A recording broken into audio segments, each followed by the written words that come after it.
This isn't a celebration video because I already made one of those. This is the part that happens days after, the voices that start coming into your head.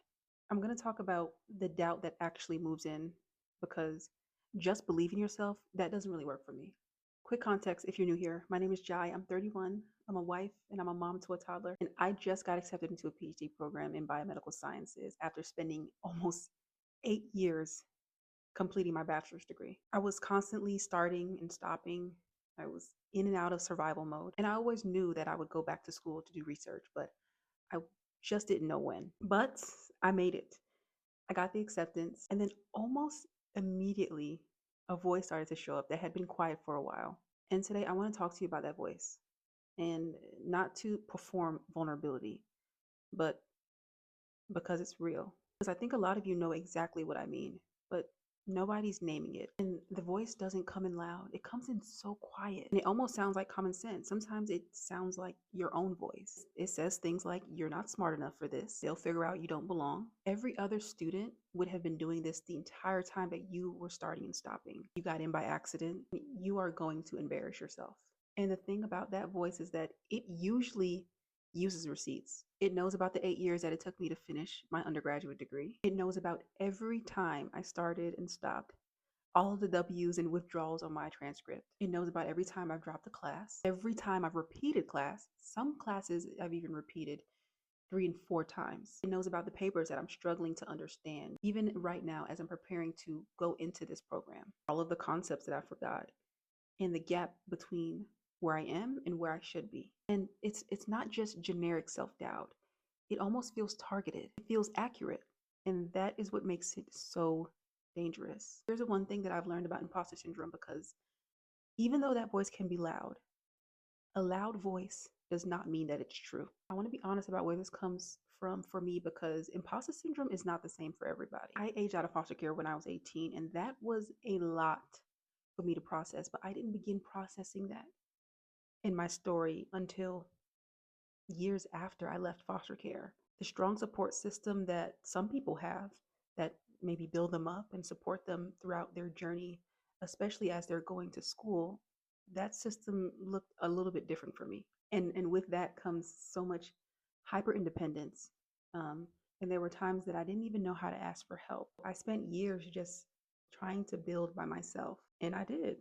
I finished, but there is some part of me that is still waiting for the other shoe to drop, still scanning for the moment for someone to figure out that I'm not really supposed to be here. And for those of you who have experienced this, I don't think that it's weakness. I think it might be a very logical response to a very illogical situation that you've been through, an uncertainty that you've survived. It can no longer be the thing that runs the show today. I want to be clear. I'm not going to sit here and tell you that I woke up one morning and decided to start feeling confident. That is not how it works for me, and I don't think that's how it works for most people. Here are some things that I'm actually going to do differently this time. Number one, I am not waiting to feel ready before I start, because you don't get ready and then start. You start first, and then slowly you become ready during the process. Readiness is not a prerequisite, but it is the result. Number two, I'm not letting evidence outweigh my feelings. This acceptance letter that I received, that is evidence. The paper that I was reading last week that I was beginning to understand, that's evidence. I don't have to feel smart because I already have proof that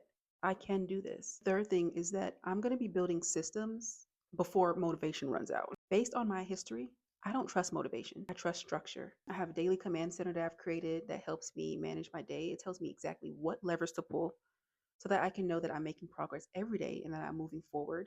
And I'm not doing everything but not getting anything done at the same time. Because now when the doubt is loud, I don't try to argue with it anymore. I simply open my daily command center and then I follow it. And the fourth thing is that I'm allowing myself to be a beginner and do this publicly. And that's what this channel is really all about. I'm showing the process of me learning how to become a PhD student, learning how to balance it all at the same time. It is much easier for me to do this in isolation and pretend that everything is okay.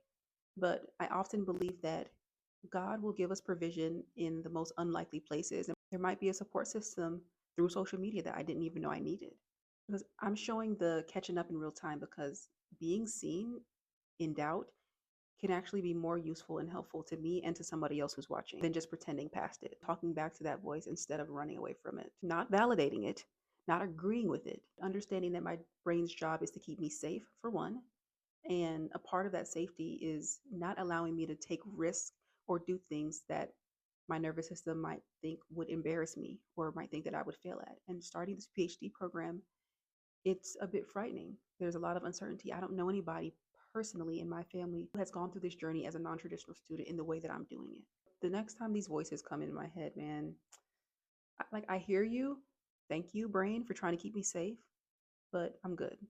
And I just have to decide that even if I'm afraid, that I can choose to still do this scared. Here's what I'm learning, and it's taken me actually a while to believe this. Imposter syndrome does not mean that you don't belong. It just means that you're stretching. It means that you are doing something that matters enough to be afraid of. I've realized that confidence is not a prerequisite, but it is a result. You don't manufacture it before doing the work, but it's something that is developed through the work. And doubt, when we experience that doubt, doubt is loud, but it is not data.